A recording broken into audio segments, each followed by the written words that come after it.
those who were involved in making it come to life. Join us as we go behind the door.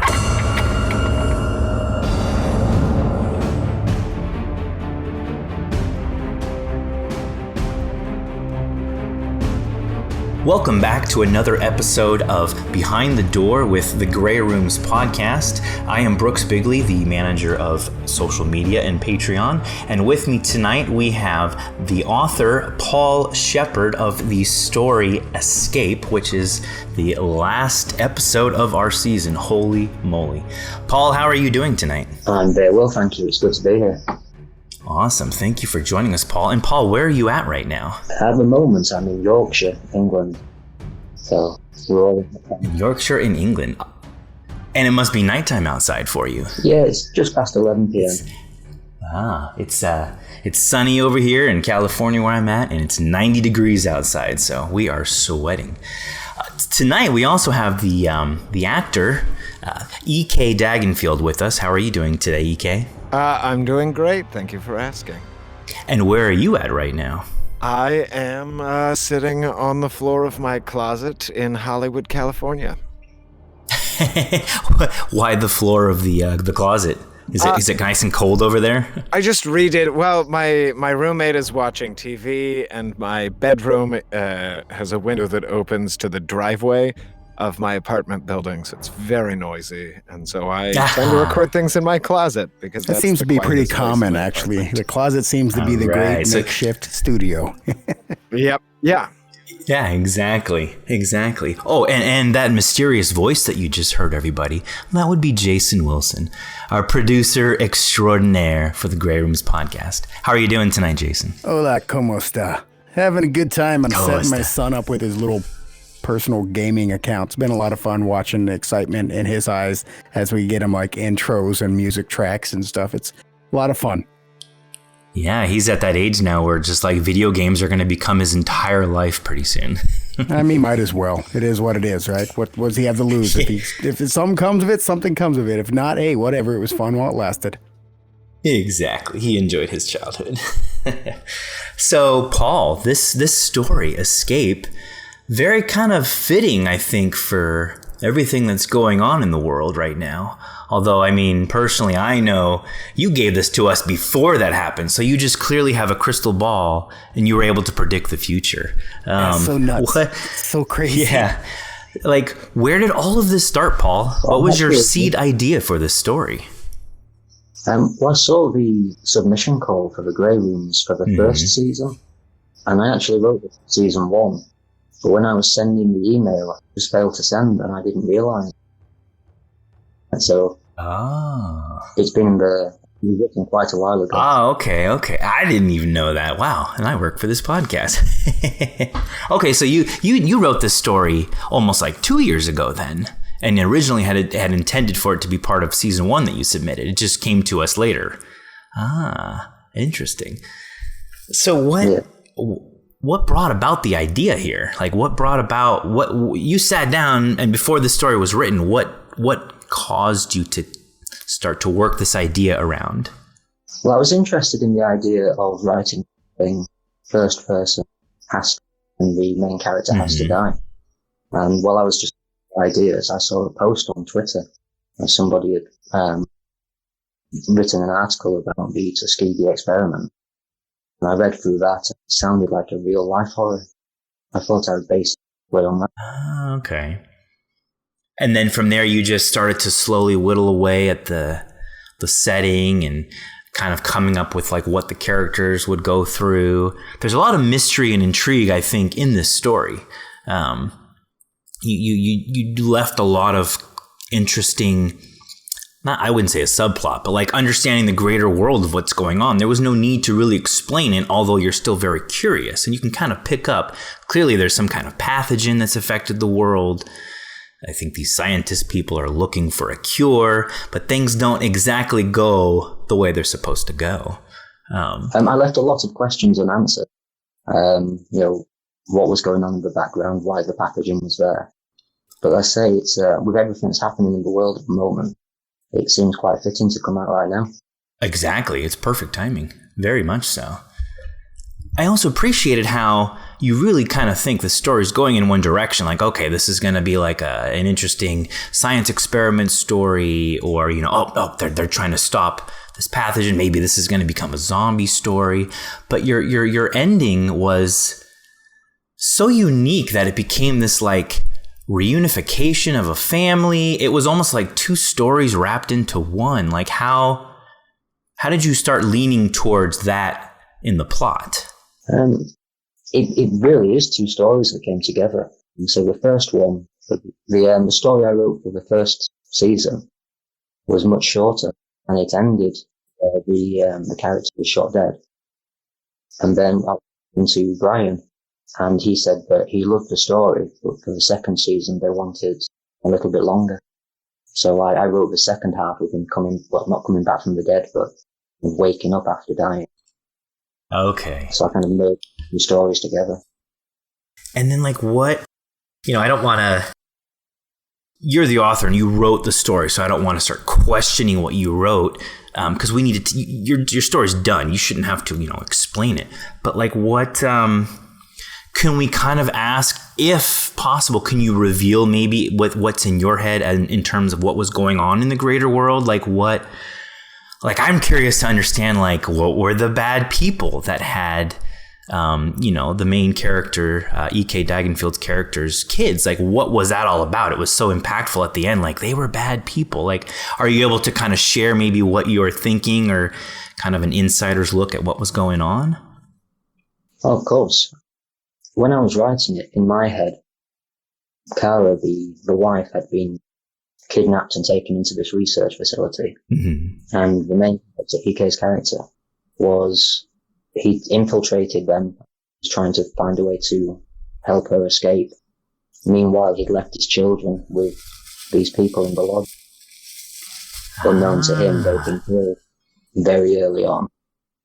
And his wife didn't realize that he was there to help her. Obviously, she put a bullet in.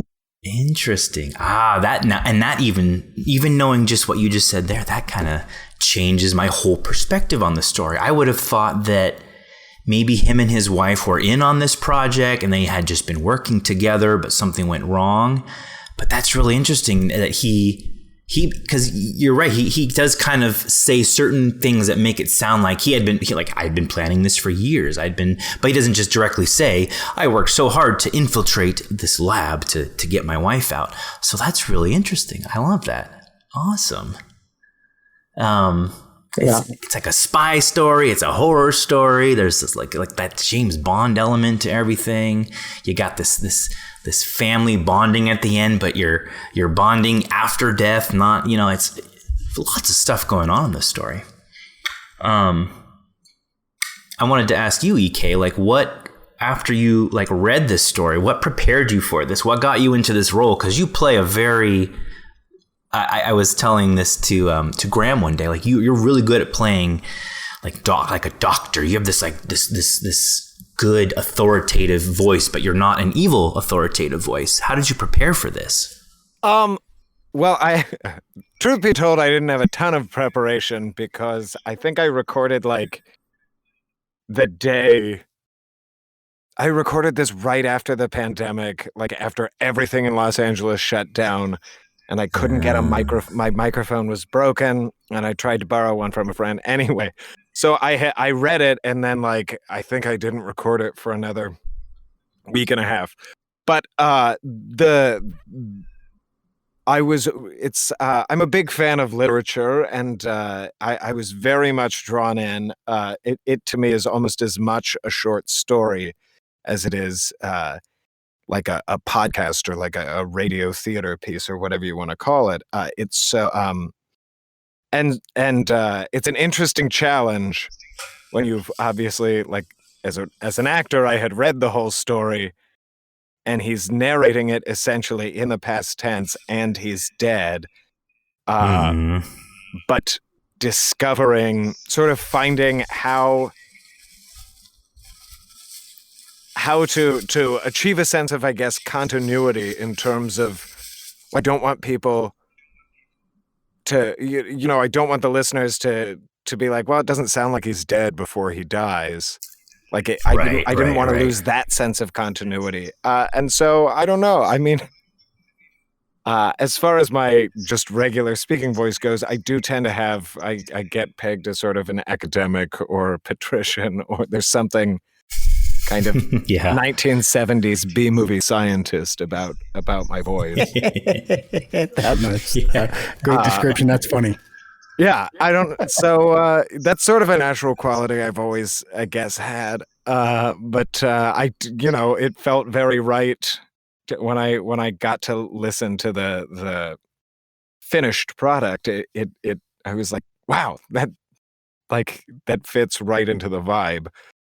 But yeah, I mean, it was just it was a really enjoyable challenge. And sort of following it to the twist at the end and everything. Yeah, I don't know.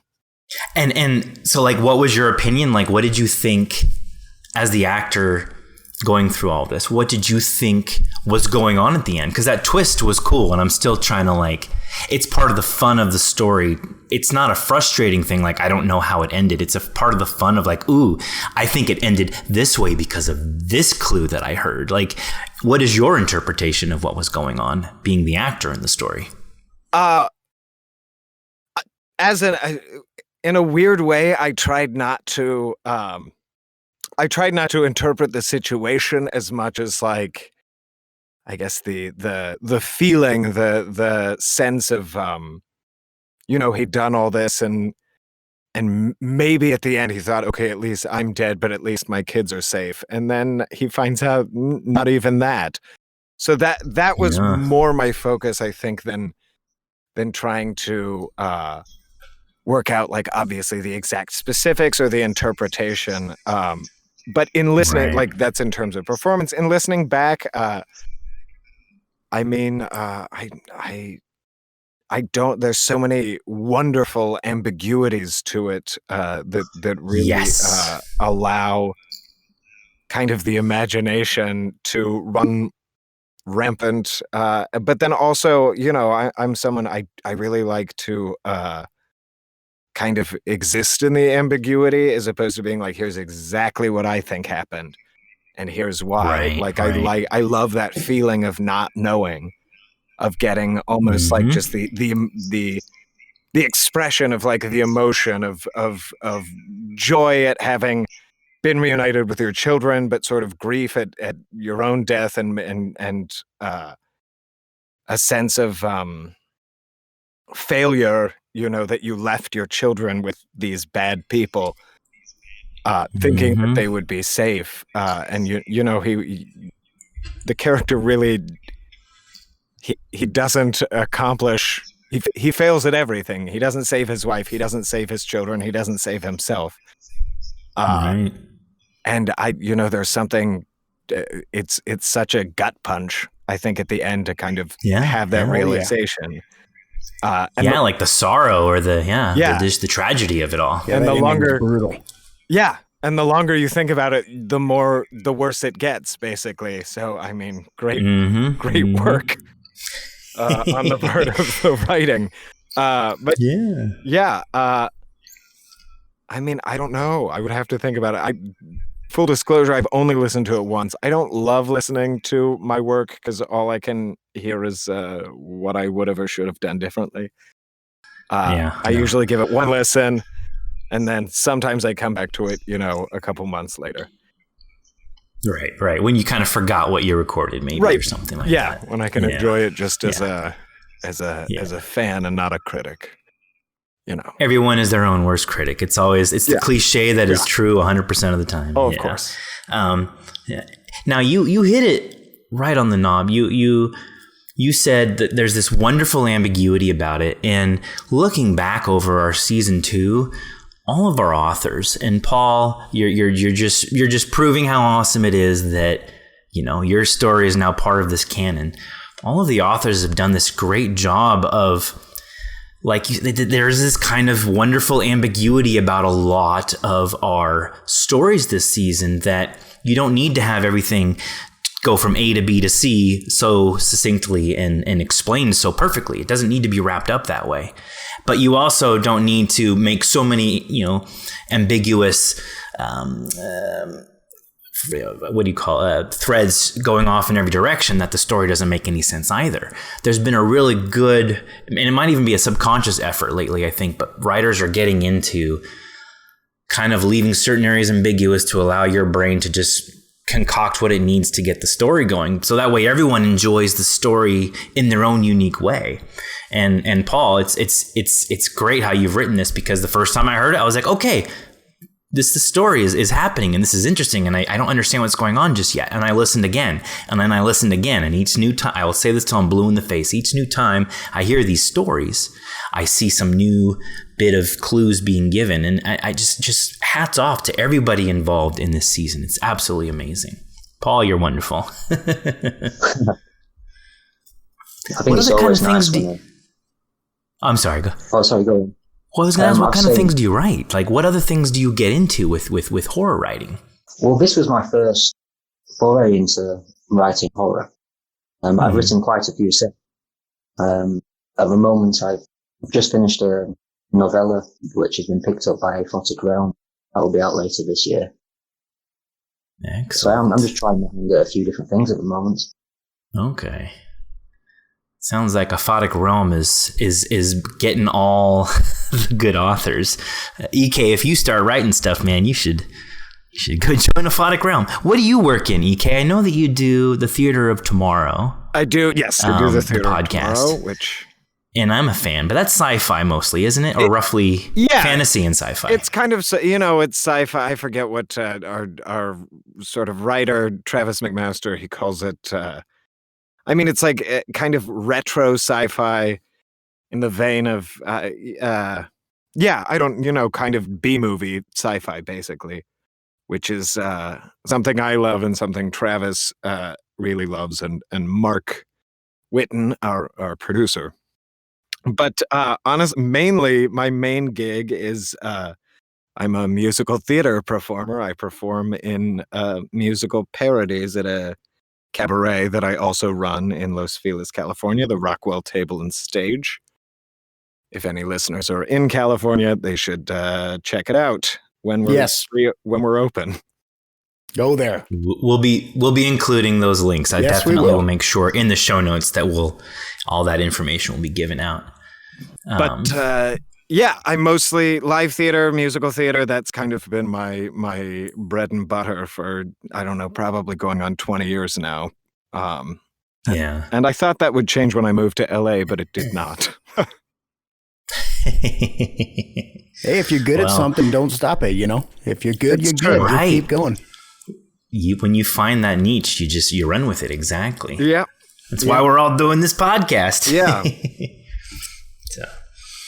Now, Jason, let's get to you, man, because you took the wonderful words that Paul wrote. You took the wonderful words that EK spoke, and then you just said, "Let me just put my own mayonnaise and mustard in this little sandwich here, and make something for everybody." You must have had fun making this, Jason, because to me, this harkens back, I'm thinking like production-wise, to like Ice Station Bravo. You got your scientists, you got your military guys, they're all in like a base, a lab. There's a lot of cool, interesting, fun, industrial sound effects that you can work with to set the tone. So like, how did you go about setting the scene here, and how fun was it? Well, yeah, you said it there. Actually, if you harken back to Ice Station Bravo, it's kind of similar. It was a very, in my eyes, in my mind at least, when it opened up, she's over the loudspeaker talking to a bunch of people in a hangar, essentially. It was a very sterile kind of medical environment. And that's just kind of how I was going with it. I was picturing lots of metal, touch screens, white coats, just your typical laboratory kind of underground government conspiracy experiment thing all just thrown together there. And the story was so well written, it really was just absolutely easy to put pieces together, because it kind of just flowed, and it just went from one room to the other. All the scenes just kind of gelled together. And again, just keeping it all very vanilla in the sense of it's a scientific place. There's not going to be a whole lot like trees and all this other stuff. You're kind of, think of EK keeps talking about old school sci-fi movies and stuff. And one that keeps coming to my mind as an example, there was a movie called Saturn III. And it was basically it was an old sci-fi movie where they bore into one of the moons of Saturn and then, had robots go nuts and all this other stuff. Really B-rated, but great movie at the same time. But it was a very sterile environment. It was just lots of metal tubes, rooms, and computers. And then it was just such a well-written story. It was a lot of fun to work with because I tell you what, that was, I had read the story probably 8 or 9 times, and it still didn't really click what was going on until after I completely finished it. And I listened to it again, and I was like, wow, that sucked. That was terrible. I was like, it's like, because normally I ask for a story to have either a death or an implied death. And I was like, well, this is all of them. This is terrible. Everybody dies at the end of this one, man. And then EK just killed it. I'm telling you, he said it best when the delivery was like, I thought I was listening to a professional scientist. So it was all just well done. Well, thank you. Yeah. It was brilliant to hear a story I'd written being put together so well. When I was writing it, I had this idea in my head. And when I was listening to it, it was like, you guys had the same idea. So that's what it's about. Yeah, man. That's what it's about. All right. One hand washes the other. Got to piggyback off each other to make this work, So thank you. So Paul, was it as the author, because you, like you just said, you heard it in your head. You wrote it. It was in your head first, and then it came out on paper, and then you hear it produced. Did it meet all of your expectations? Like, did you feel like, yep, that's what my character should have done and sounded like? Yep, this, it was great, huh? You liked it? Oh, definitely. In the couple of days running up to it coming out, I was a bit nervous. I wonder if everybody's got the same idea. Yeah. Yeah, it all came together beautifully. That's great. That's awesome. That's great. Yeah, I'm sure you had a big smile grilling. I would love to write something and be like, Jason, I just wrote this story. Turn it into a beautiful story with your man. It just must feel really good. It's something that I've never experienced, and I feel like I smile every time I hear you authors discussing that, because I know there's that one moment, like you just said, you were nervous. You wrote all this stuff. Now it's time for me to hear it. Did they capture my story properly? Did they hear in reading it what I wrote? So that's got to be a very, very interesting moment once you finally first get to hear that. Have you ever written anything else that's been turned into a podcast, Paul? No, not into a podcast. Not into a podcast. All my previously novels. It stays as we heard. It was really nice to hear it come together and come to life. Is this something that you're more interested in now? Do you think you might start submitting more stories to other podcasts? Oh, definitely. I was going to submit something for season 3. Oh, of course. Yes, please. Life was a bit crazy at the time, so I missed the deadline for that one. I don't know. I mean, you contributed to us very uniquely. You gave us a story that's canon now. I'm sure we can work something out. It would be a shame to be like, sorry, Paul, you missed us by a week. We can't accept your story now. Look at Brooks here cutting deals. He's cutting deals. I know. But I'm cutting deals with my heart, Jason. That's what I'm doing. And next, he's going to get you into a nice Cadillac. Yes. Now, if I can show you to this car lot over here, let's walk over here this way. Well, I can tell you from the production standpoint, listening to these things come together, you read the stories, you hear the voice talent, and you don't necessarily truly feel everything till you get to sit back and listen to it. So if you're excited, that makes me excited, because I always really sit there and listen to these. I really try to make sure that I will, one, just get the opportunity to work with such talented voice talent that we get. And I need to make them shine, and to have such a well-written story that I need to make shine as well. I'm always nervous myself. So when I hear that other people enjoy the finished product, that makes me smile because it made you smile. So once again, one hand washes the other. It's a team effort. I swear that's your favorite expression, Jason. It is, dude. It is. We just wash our hands left and right at this podcast all the time. Cracking skin all over the place. Yes, sir. Exactly. Yeah. Paul, do you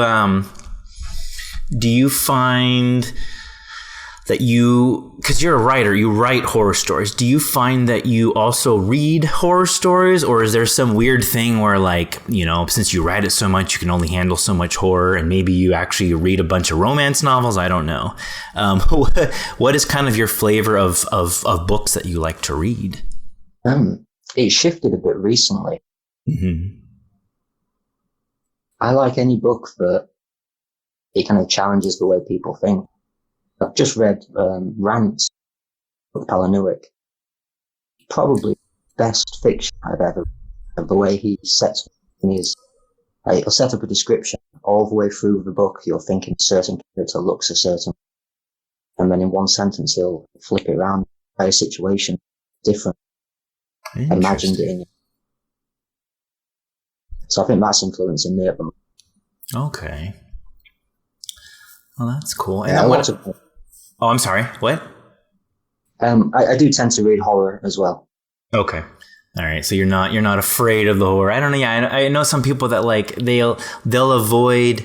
They're really good at what they do, but they might avoid listening or interacting with content of other people doing the same kind of stuff, just because it's like, you know, I sit here and I play drums all day long for my band. Why do I want to go listen to someone else also playing drums for their band? So I was wondering if that works the same with, like, writers, or, you know, I don't know. Good choice of instrument, by the way, there, Brooks. So I just took. I was thinking of you, Jason, because you're the master drummer. I just took my drum set down today, man. I got to make space for the new crib. So that's right. Jason is having another baby. Yeah. Another addition to the family. Oh, so excited. Talk about real life horror. Oh my gosh. Little girl, man. Yes, I have no idea what I'm going to do. She'll appreciate all the fun sound effects that you designed for her. Oh, yeah. No problem. She has a storied life coming up ahead of her. Yeah, exactly. She's being born into a very fun family. How about you, EK? Like, what is your scope of horror? Like, do you enjoy watching horror movies or reading horror novels, or do you avoid it altogether? I do. I like horror movies quite a bit. And my friends and I have a tradition we call Scary Movie Tuesdays, which is we go to the AMC on $5 Tuesdays and watch whatever the newest horror release is. Well, that's like really cheap. Oh my goodness, I would do that too. I was going to say, we do that out here, man. It's $5 Tuesdays at the AMC here. That's awesome. Yeah. Oh yeah. What? Where do you people live? I pay almost $20 for a ticket. This is unfair. I live in Los Angeles. Yeah, you're just not going out on Tuesdays, Brooke. That's your problem. I'm going the wrong days to the wrong theaters. Holy moly. Yeah, AMC, man. They also, I don't know why I'm promoting them, but their Stubbs membership is $20 a month, and you can see 3 movies a week for free. So I'm gonna tell them you sent me. We're gonna submit. I'm here because EK told me. Some kind of a fee. Yeah, we need to. Anyway, I do watch a lot of movies in theaters because of that, and I love it. Okay. But yeah, horror has long been something. Like even as a kid, Vincent Price and Christopher Lee and Peter Cushing were sort of all the classics. Yeah, the kind of B horror of the 60s, 50s, 60s, 70s is always I don't know, has always been a part of my life, I guess. And I'm trying to think. I don't necessarily read a lot of what I would call modern horror novels. Like I love Frankenstein and Dracula and the White Worm and a lot of Victorian literature and stuff like that. I'm trying to think. I stick mostly to fantasy and classics when I read, but horror is just such a fertile ground for exploring kind of everything else in the world. Right, it's a great vehicle to explore ourselves. Yeah, for sure. I'll tell you what, EK, if you like fantasy and horror and all that stuff, you should really check out a book called Al-Hazred. It is superb. I will. Who's the author? Jeez, you asked me that. It's Daniel. Hang on. I'm gonna look. It's right here. Hang on. All right. I had to actually get up. Donald Tyson is the author. Donald Tyson. Yeah. It's all right. Al-Hazred. It's basically the author of the Necronomicon. And this story, Oh, it's so good, man. I'll tell you what, though, the book is, I read this thing. It took me, I think I had, at that time, I had a job where I just kind of sat in a room overnights, and but 667 pages. So this is a big, Oh, wow. It's a big book. But I'll tell you what, man, this is, if you like the fantasy with a little twist of horror, maybe some, because it has like jinns and stuff in here. It's really cool book, Al Hazred. I would highly recommend it. Donald Tyson. very cool. I'll be Is that- checking that out for sure. Which we'll have Is to that include book that good? in the show notes. Indeed. Yeah. What did you say, Paul? I was just saying, was that book, was it The Ramblings of Al Hazred? No, The full title? it doesn't say anything about that. It's basically about his life. So it's like, hey, it starts off with who he is and how he gets in trouble and thrown into the desert, and he's running around trying to, Yeah. yeah. So, I mean, I remember reading the book about 10 years ago. It was brilliant. it might have been, is this 10 years old? Oh my gosh, it might be actually. You know, you might be right. Yeah. Yeah, it's an amazing book. Yep, it's 2006. Yeah, this is probably it, man. Yeah. Interesting. I haven't even heard of it. I've been living under a rock for a very long time. Well, gentlemen, I'm excited that we all got to sit down and discuss this. I wanted to make sure that we could also maybe talk about anything in the future that people are working on. I know, Paul, that you've said that Aphotic Realm is where you said you have a pending novella with them. What was that all about again? Yeah. They put out a submission call last year, and yeah, I was very lucky. Adrian chose my manuscript, so that should be ready fall this year. That's great. So And also, was it just one? You were the only one picked, or was it you and other authors? How did that work? I believe I'm the only one that was picked, but I'm not 100% certain. Awesome. Well, I want to say excited. congratulations then that you were the one that was picked. That's why I was asking, because it's like, yay, good job, Paul.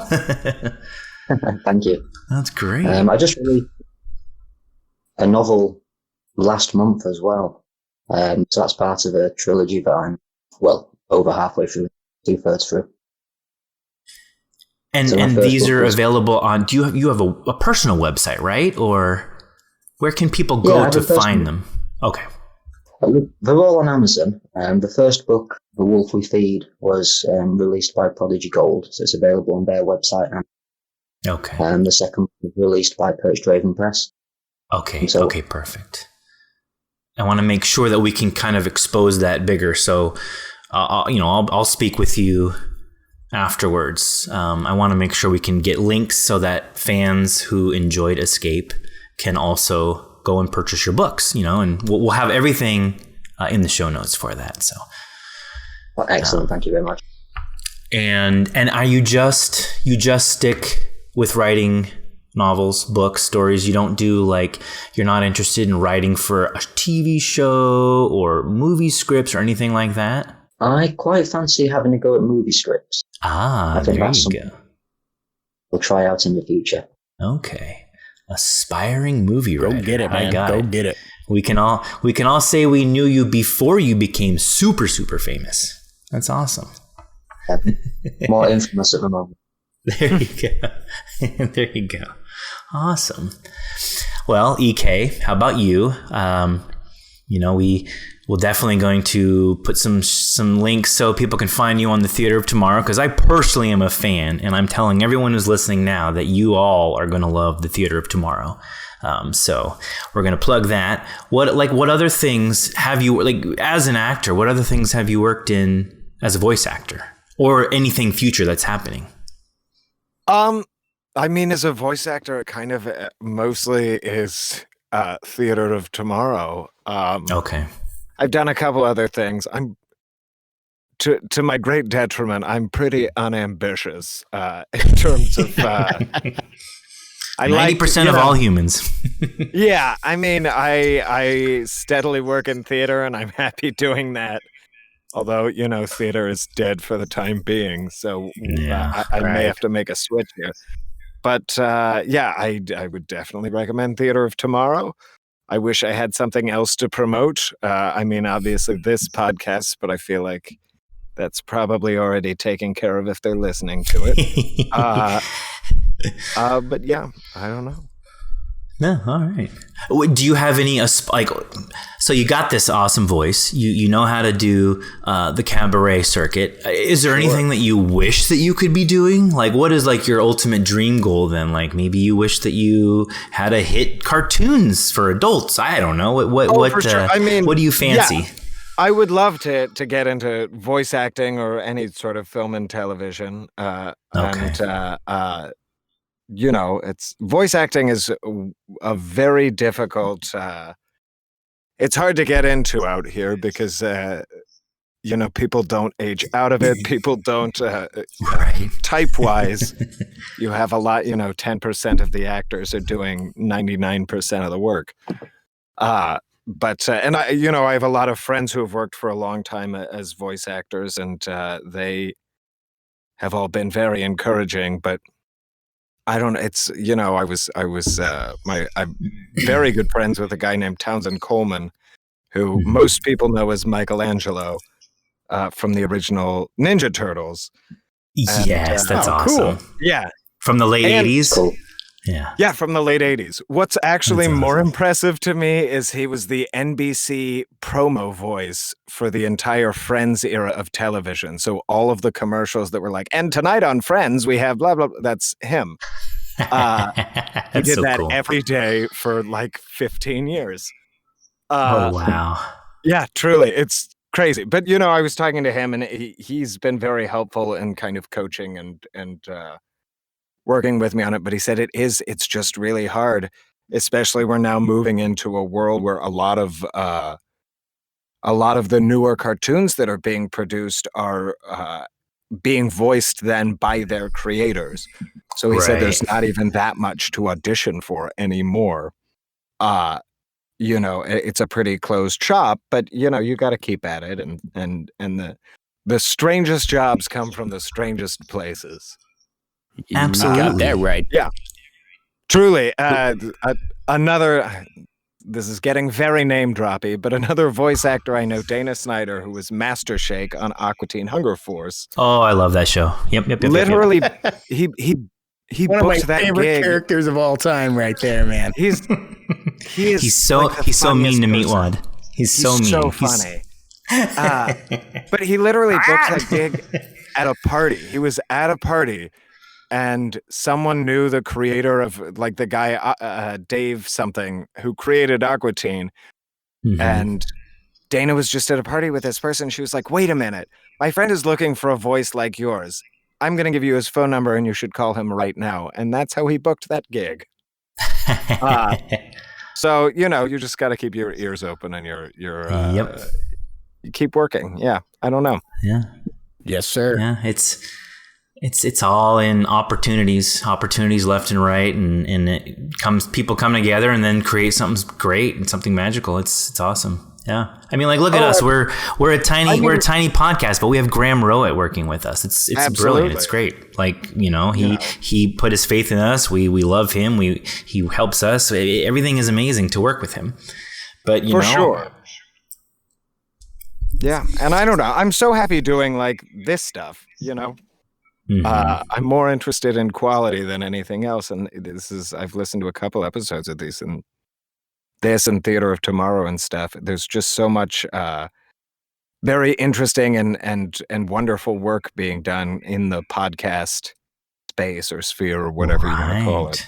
Right. It's the new frontier for creativity on our end, and then for listenership, I think, for fans.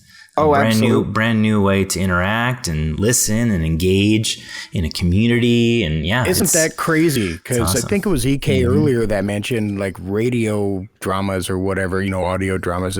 It's kind of funny if you think about it. Podcasting is literally just turning the clock back to when people used to sit down and turn the dial on and listen to the old radio days, you know. And that's kind of what I was going for when the production aspect of this happened. So good to hear everybody's so happy with it.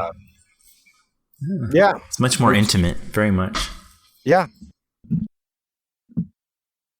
So Well, I'm glad y'all agree on that. Jeez, thought we were going to start fighting here. All these differing opinions. Jeez. Well, on that note, gentlemen, we could start talking about everything else other than podcast and horror because it's a good conversation. But we don't want to bore anybody. We all got to get on with our lives here. So thank you so much, gentlemen, for joining us tonight. Thank you, Paul. Gosh, Paul, what time is it over there? Is it after midnight for you? It's almost midnight. It's almost midnight. Good Lord. I'm almost way past my bedtime now. Yeah, real quickly, man, I got to say thank you, Paul, ever so much for the story, for allowing us for taking the time to write it, for letting us produce it, and then also for coming onto this. And you are one of just a cadre of growing European, for a lack of kind of a blanket term there, but of not American authors that we get the pleasure of working with. Thank you, man. Appreciate it. It was a great story, and I had a really good time producing it. So thanks. Yes, thank you very much. No, it's a pleasure to be part of it. And we hit this. You have to get him into bed. And EK, man, oh man, you're a gentleman that comes with accolades, and I really greatly appreciate the opportunity to listen to your wonderful recording. It was really fun actually listening to you transition. You did enough takes of the lines. I was able to actually kind of cherry pick certain parts here and there, and it was an absolute pleasure. And I really enjoy the fact that I know that you have a passion for things like this when you talk about the Theater of Tomorrow, and then other like you even said you enjoy this medium. So please come back and visit us again. Just absolute pleasure working with you, and thank you for donating. Well, not necessarily donating, but giving us the opportunity to experience your talent as well. So thank you. Well, thank you guys for this wonderful opportunity. Yeah.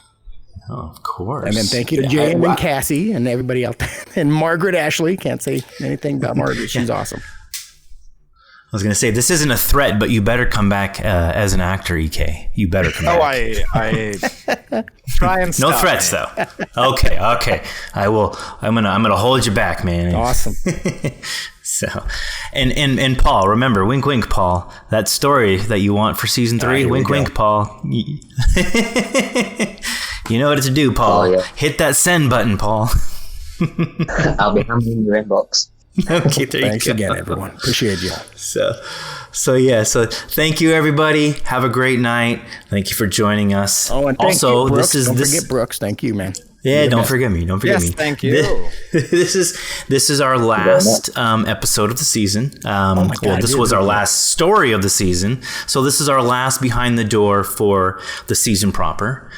We do have something special for everybody coming up very shortly here. Jason is putting all the magic on that right now. Oh my gosh. Yep, I'm going to refill the glass real quick and I'll get right back to work on it. Yeah. So just stay tuned, everybody. It's on me. And on that note, I bid everyone adieu. All right, take care. Bye-bye. Bye now. Goodbye. Bye. Bye.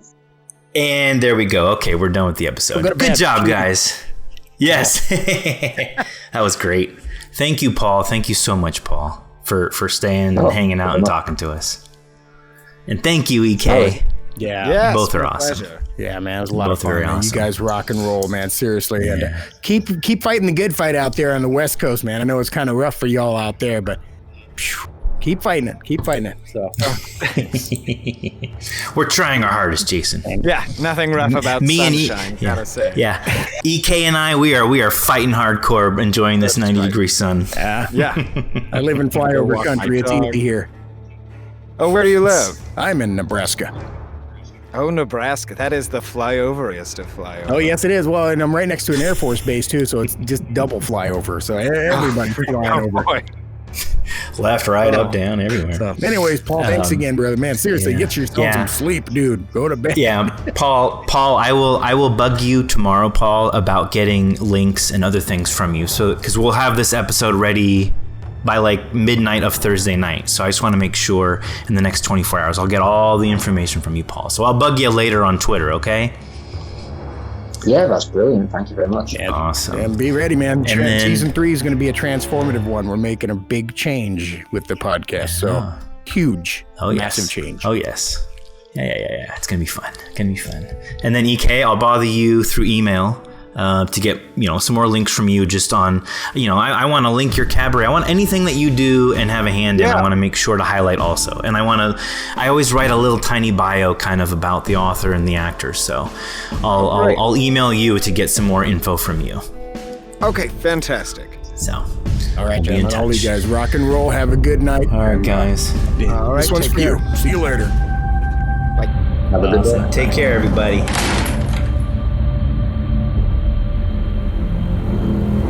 Join us each week after every episode for another edition of Behind